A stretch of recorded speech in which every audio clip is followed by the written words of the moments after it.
0,25 mol natriy fosfat tutgan eritmadagi natriy iollarining konsentratsiyasi 1,5 molyar bo'lsa, eritma hajmini aniqlang. Berilishini yozib olamiz. Demak, natriy fosfat eritmasi ekan va unda natriy fosfat dissotsialanyapti. Natriy fosfat 0,25 mol, natriy iollari 1,5 molyar chiqyapti va dissotsialanish darajasi 0,6 ga teng ekan. Eritmani hajmini toping deyilgan. Eritmani hajmini litrda toping deyilgan.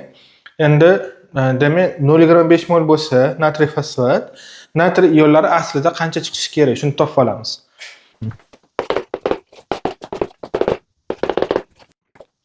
Demak,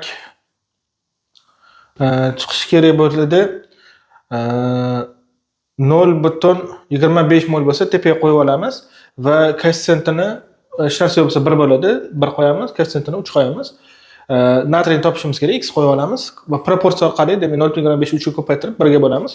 0,75 mol demak chiqishi kerak ekan. Natriy 3 marta ko'p. Shuning uchun ham 3 ga ko'paytirdik. Demak 0,75 mol chiqishi kerak ekan. Bu agar 100% bo'lsa reaksiya unumi.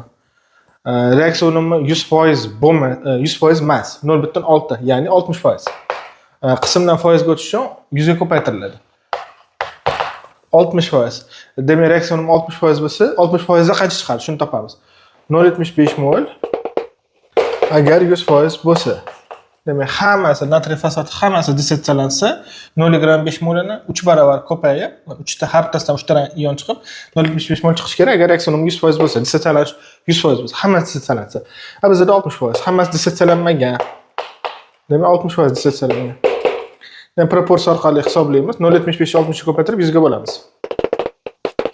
Demak, mana bu 0 bilan 0 qisqarib ketadi. 0,75 ni 6 ga ko'paytirib 10 ga bo'lamiz. 0,75 ni 6 ga ko'paytirsak 4,5 bo'ladi. 0,75 ni 6 ga ko'paytirsak 4,5 bo'ladi va 10 ga bo'lsa 0,45 bo'ladi. Demak, 60% demak dissotsialanish darajasi 0,45 mol natriy iollari chiqar ekan. Natriy iollarining moli topildi. Endi hajm topshirmasini ko'ramiz.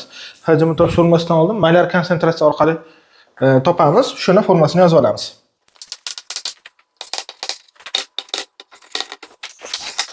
Demak, mana molyar konsentratsiya natriy ioniki bor, natriy ionining moli bor. Molini hozirgina topdik. Va hajmini topish kerak. Hajmini topshirmasdan demak molni molyar konsentratsiyaga bo'lish kerak ekan. Bu molyar konsentratsiya orqali topilishdi. 0,45 ni 1,5 ga bo'lsa 0,3 chiqadi litr. Demak, hajm 0,3 litr bo'lgan ekan. To'g'ri javob A varianti.